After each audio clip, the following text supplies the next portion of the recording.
Hello friend, नमस्ते, प्रणाम। स्वागत करती हूँ अपने यूट्यूब चैनल पे और संगीता भौजी 10 के चैनल पे। आज हम लोग एक कजरी गीत लेकर आए हैं, कैसा लगेगा कमेंट में ज़रूर बताना। अंग्रेजी भौजी हमारो सजनवा नाही जब ससुर भवनवा ना। बोले अंग्रेजी भौजी हमारो सजनवा नाही जब ससुर भवनवा ना। नाही जब ससुर भवनवा ना, नाही जब ससुर भवनवा ना।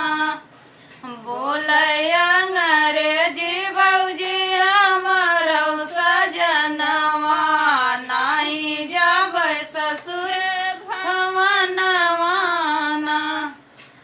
रची रची जवना बनाए मोरी भौजी, रची रची जवना बनाए मोरी भौजी। हमारो सजनवा ना, रची रची जवना बनाए मोरी भौजी। जेवना हमारो सजनवा ना।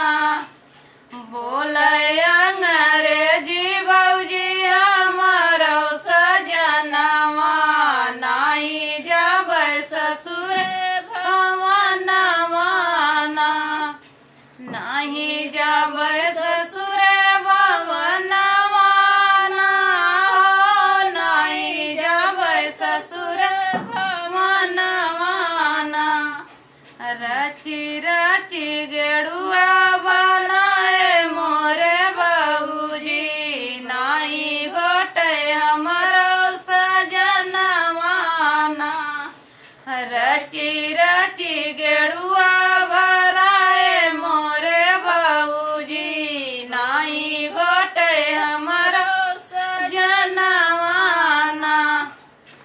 बोले अंग्रेजी भौजी हमारो सजनवा नाही जब ससुर भवनवा ना।